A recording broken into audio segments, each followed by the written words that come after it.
Thank you for screwing up my childhood. Yes, Mom, I went there. That's the title of my talk. My mom's not in the audience tonight. I didn't actually tell her I was speaking, but I think my daughter's streaming this. I do want to talk a little bit about my childhood, and it wasn't as bad as a lot of people's, but it was not a perfect childhood. But it's what made me who I am today. It helped shape me into the person that I've become and into the person that I want my kids to be and the kids that I work with to be. So it's about the drive to make a difference and how that motivation can come from adversity, like Bernie said. So I was a Greyhound kid. It was 1973, I was 5 years old, and my parents got divorced.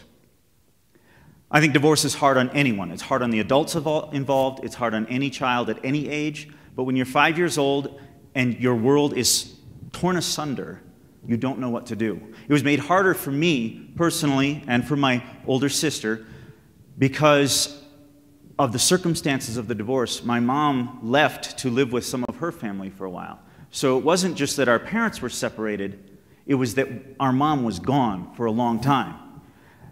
But about a year later, she got settled, my dad got settled, he got remarried. A few years later, my mom got remarried, so I had two families and 4 grandparents and lots of cousins and, just exponential.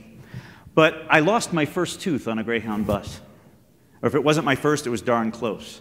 I was about 6 years old, and I was on the bus with no adults, but I did have my older sister there, so don't worry. She was a whole year older than me.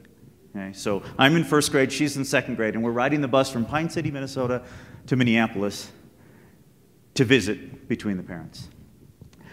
I rode that bus for about 13 years. About 5 times every month, back and forth, back and forth. There was a short time where they both lived in the Twin Cities, but for the most part it was about a 45, 50-minute drive, different parts of the state. And all along the way with those bus rides and traveling, I think my parents, between the two houses, the two families, we had 10 different houses by the time I was 10.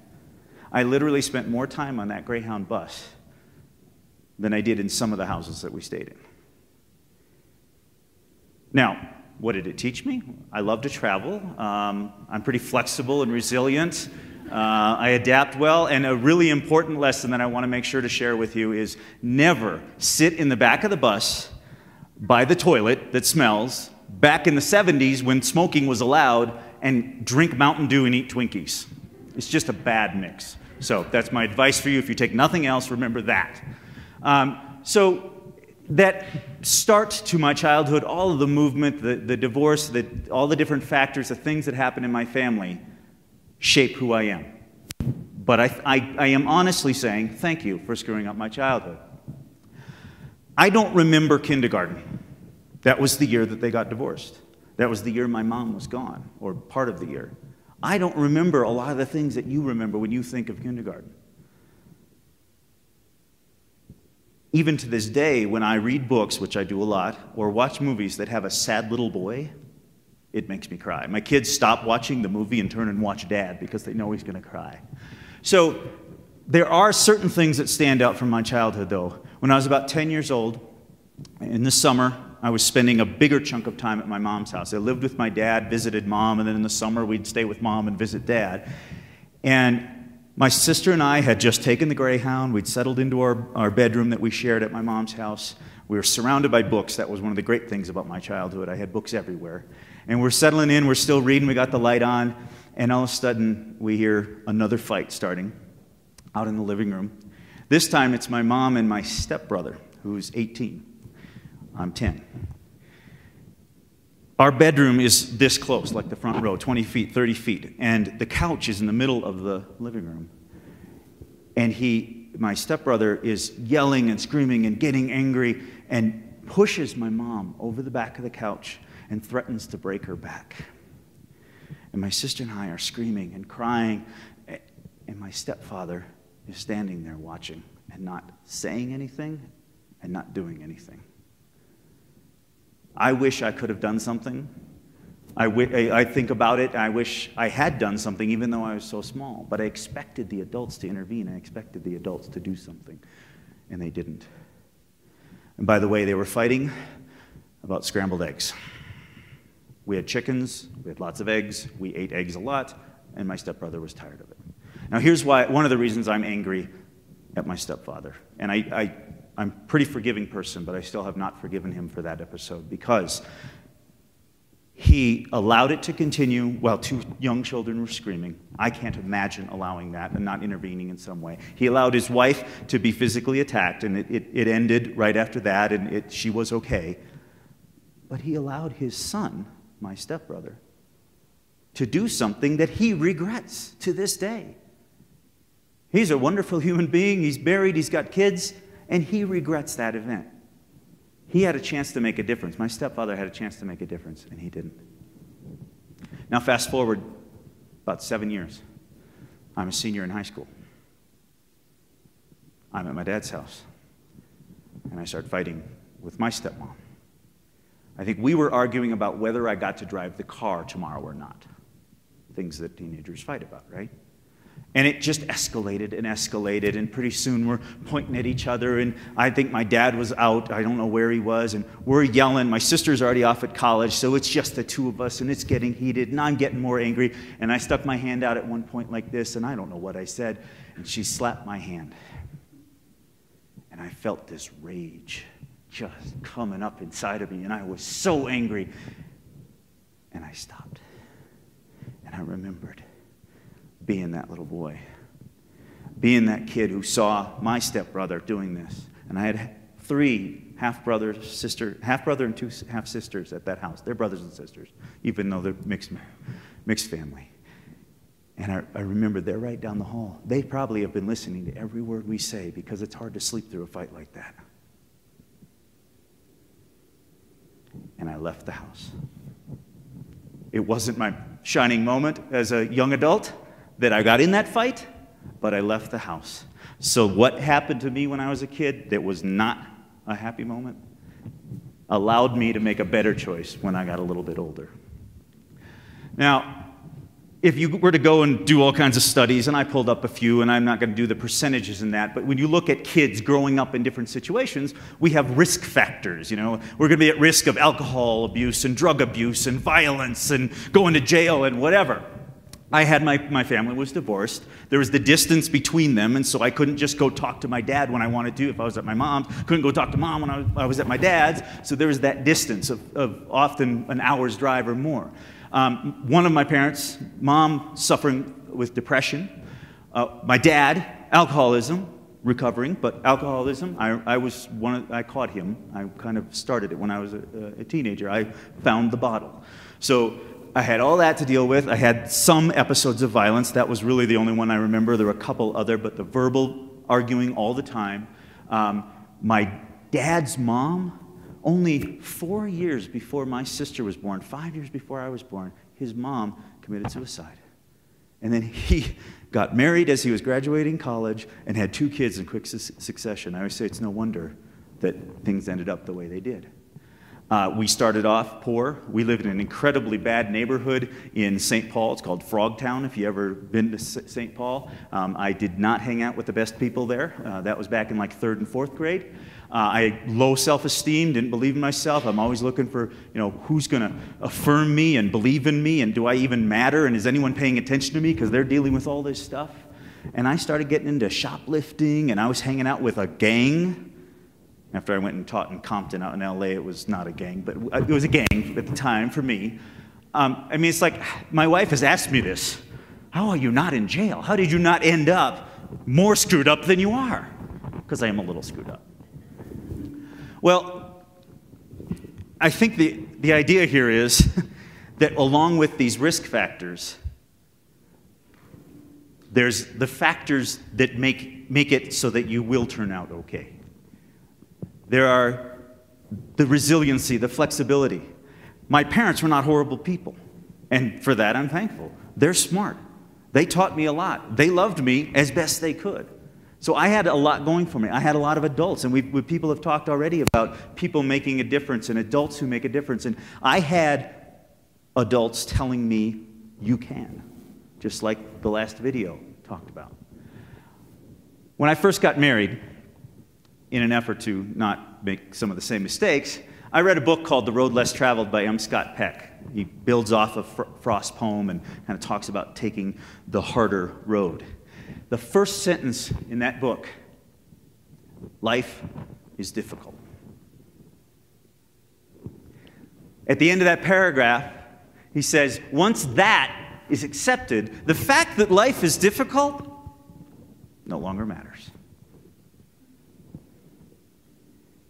I read the whole book, but I never forgot the beginning. And it is with me today. Once I said, stop feeling sorry for yourself. There's a lot of people who've had screwed up childhoods. There's a lot of people that struggle with things. There's a lot of people that have low self-esteem. Get over it. Figure out what you're going to do. It doesn't mean I always believe that. It doesn't mean that I don't have to go back and remember this. But life is difficult. Okay, move on. So, my first job out of college, I majored in Russian, and then I was teaching 4th grade. Don't ask. My first job was teaching 4th grade in inner city Los Angeles. There's a little dot right there that shows up better on the computer. It was Compton. Now, for those of you who are familiar with LA, you might know what Compton is. For those of you who are familiar with rap music, that's where NWA is from. I taught 4th grade there as a member of the first year of Teach for America. And so I did a summer institute and did student teaching and everything, and then I was put into a classroom. You can debate all you want about, elite liberal kids going off and teaching in inner city and trying to make a difference. But the fact is that that classroom that I was in had a substitute teacher after substitute teacher after substitute teacher the previous year. So the fact that I was there and I was trying to make a difference, I was going to save the world, that mattered, having me there. So I'm there, I'm teaching, and I'm all excited, and I'm going to change the world, and by December I was ready to quit. One story. It ate me up, it chewed me out, it burned me out. Given a spelling test, like I'm supposed to, part of the curriculum, I got this kid, Billy. Every week, he writes nothing on the test. He doesn't turn in his homework. Nothing. He's the smallest kid in the class. Comes to school, often kind of dirty, not smelling good. And one day, on a spelling test, he writes 3 letters at the top of his paper. I-N-H. I went up to him afterwards. I said, Billy, you wrote something. What's that spell? And he leans over to me and whispers, I need help. He didn't know his alphabet.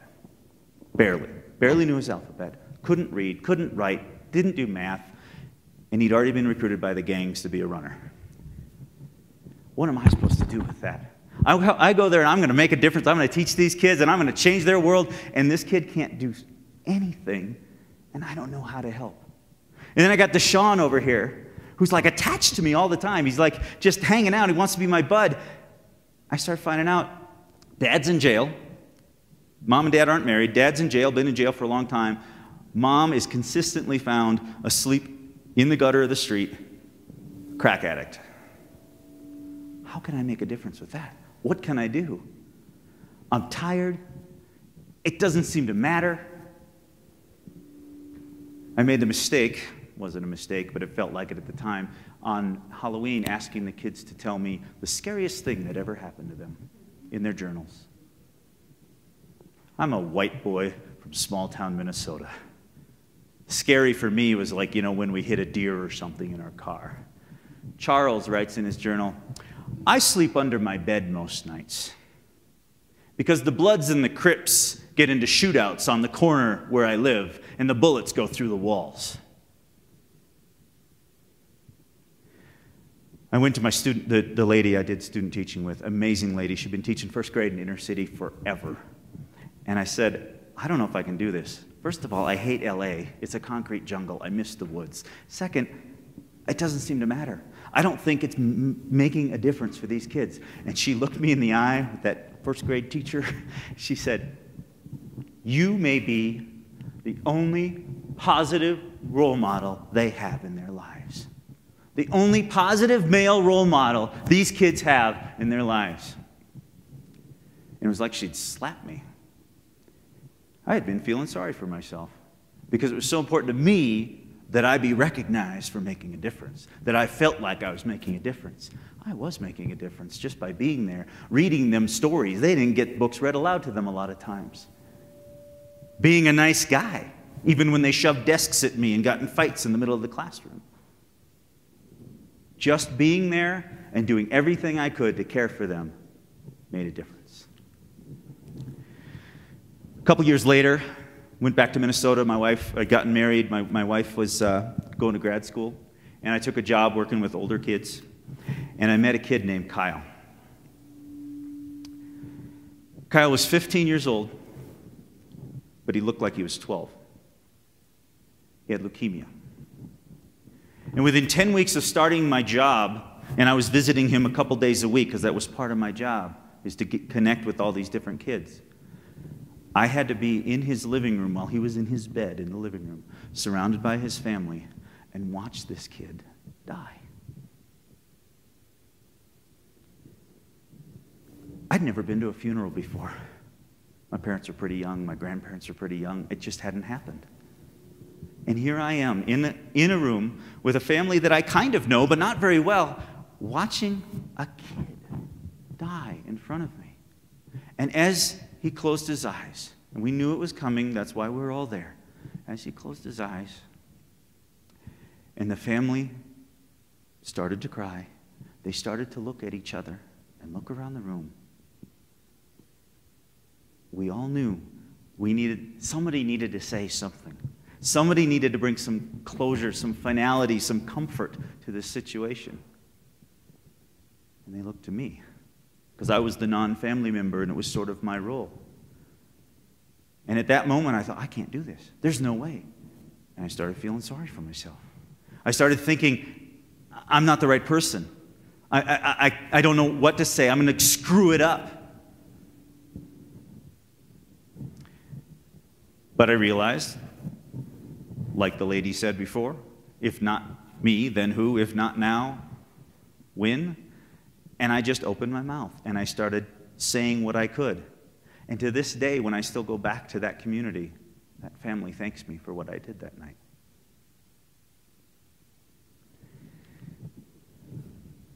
Over spring break, driving in the car with my family, we're listening to one of my favorite kids' books. If you haven't read it, you should, but most of us have read it, been forced to read it about 5 times by now in our childhood. Hatchet by Gary Paulson. Short version, if you don't know it. Kid's in a small airplane, him and the pilot. Pilot has a heart attack and dies. Plane crashes in the lake. Kid has to survive in the Canadian wilderness. There, that's the book. Anyway, this kid, Brian, is trying to figure out how to survive. He's having all these problems. He gets attacked by a moose. I mean, it's ugly. It's terrible. It's horrible. And this quote, we listened to this book in the car over spring break, and this quote jumped out at me one more time. Later, he looked back on this time of crying in the corner of the dark cave and thought of it as when he learned the most important rule of survival, which is that feeling sorry for yourself didn't work. I don't think that's just survival in the wilderness. I think that's life. So it's hard to see, but this is me reading a map when I'm off on one of my backpacking ventures. Every now and then you got to stop and recalibrate. I was at a point one time where I was 5 days from starting law school, DU law. I was ready to go. And I got a phone call from my principal at the school I'd been working at, and he said, "Hey, Mr. Woodward just took another job. Do you want to teach 5th grade?" I spent the whole night thinking about it. And I think I would have been a pretty good lawyer. I think I would have loved law school because I love to learn. But I want to work with kids. So I threw everything away, everything I'd done, and I went back to teaching. After teaching for a few years, I moved houses, needed to move closer to home, and I started looking for other jobs. And I found out Jeffco needs librarians. I thought, what's that? I don't have a bun. I can't be a librarian. But that was in 2000, and that's when technology was really taking off. Well, I love books. I love technology. I love helping people. I like solving problems. I became a librarian. All along the way in my life, the things I learned as a kid, good or bad, the things that happened to me, the things that happened to me throughout my life, have led me to decide different things and choose different paths. A long time ago, a very wise person told me to look for the place where your drive, your passion, your skills, your experiences, who you are, meets the world's needs. Where those two meet is where you belong. And for me, that's been different at different stages of my life. And right now, it's being a librarian at a high school. It's the right place for me. And it's the right combination of things. And part of why I continue to work with kids is because of my screwed up childhood. And I am thankful for screwing up my childhood. So thank you, Mom and Dad. This is my wedding, by the way. I've been married 21 and a half years. Mom, or dad, stepmom, mom, stepdad, okay? I am who I am because of them, despite the fact that they weren't perfect. I'm not perfect. Thank you to my wife and kids. 21 and a half years, had a daughter graduate from high school last year. She's only going to need a little bit of therapy. None of us are perfect. This is a quote that has stuck with me as well. One is not born into the world to do everything, but to do something. And I think of my daughter, the oldest there. She's at that stage now where she wants to change the world. She's ready to go, save the starving children in Africa and do everything, save the whole world all at once, and she's just overwhelmed by it. And I just want to take her and remind her that every day she does something. Her friends go to her for advice and counseling. The kids on the street that we lived on loved when she babysat because she was so good at it and so good with kids. She makes a difference every day. Nelson Mandela says, what counts in life is not the mere fact that we've lived. It is what difference we have made to the lives of others that will determine the significance of the life we lead. It doesn't have to be big ways of making a difference. Sometimes it's the small ways. It's the kind word that people said to me when I was struggling with my stuff at home. The teacher, the neighbor, they said the nice things. It got me through that day. Sometimes it's the little things that make the biggest difference. That's my youngest daughter, several years ago. She's 3 years old, and I took her on a death march of 3 miles in the snow. This was a lesson for me in some ways, but this is a recap as well. Life is difficult. You need to stop feeling sorry for yourself. You need to make a difference every day in many ways, big and small, and find your place in the world. For me, on that day, at that moment, my place was holding her hand and getting her back to the car, because that's what she needed. And being a librarian, I need one more book. So this is my favorite book ever, which is Lord of the Rings. This is from Fellowship of the Ring, when Frodo says, I wish it need not have happened in my time, and Gandalf says, so do I, and so do all who live to see such times. But that is not for them to decide. All we have to decide is what to do with the time that is given us. What are you going to do with the time that's given you? How are you going to take what has happened to you in your life and make a difference today and tomorrow in big ways and small? Thank you.